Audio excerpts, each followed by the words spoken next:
Week 8 in the books. And now the top 25 that actually makes sense. Based on the performance on the field. Not based on who I believe are the best teams in the country. Not based on preseason hype, what we thought back in the offseason. Based on the results and the performance on the field. Meaning, results, performance. Same result. Team A beats Team B. However, it could have been 50-0 or 28-27. Those are two different levels of performance. So it's based on the record. It's based on who you played. It's also based on the performance as we just outlined. Keep this in mind.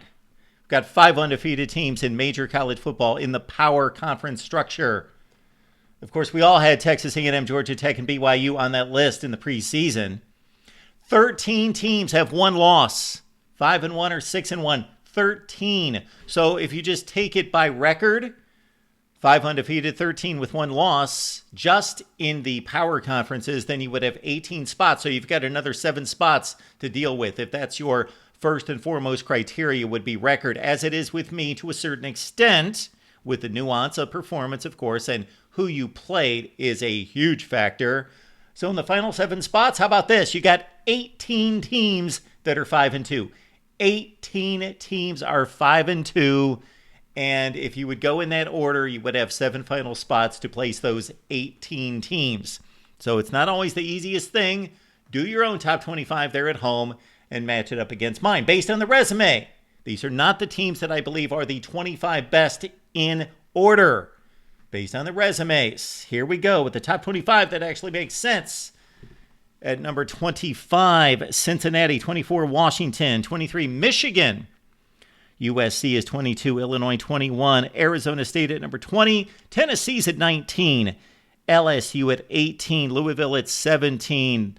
The Virginia Cavaliers are number 16 in the country. The top 15 looks like this. BYU, Vanderbilt, Texas Tech at 13, Notre Dame at 12, Mizzou at 11. Top 10, Oklahoma, Miami at 9, Georgia Tech at 8, Oregon at 7. We've got Ole Miss at 6, and in the top 5, that actually makes sense, Georgia, Bama, Indiana, Texas A&M, and we've got a new number 1 here at the Voice of College Football Top 25 that actually makes sense.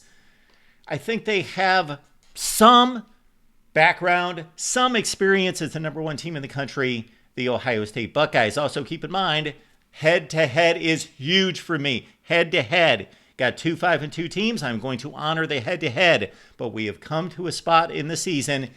I've talked about it the last several weeks. Finally got to a place we cannot always honor the head-to-head because we've got situations where A beat B and B beat C, but C beat A, so forth and so on. Do it yourself. The top 25 that actually makes sense.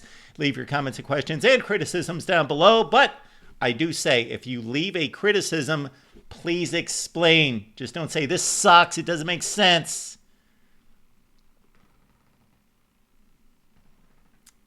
Better yet, give me a call. I'm here once in a while, Monday, Tuesday, Wednesday, Thursday, Friday, Saturday, 10 p.m. Eastern Time, or post-game right here at the Voice of College Football. Give me a call.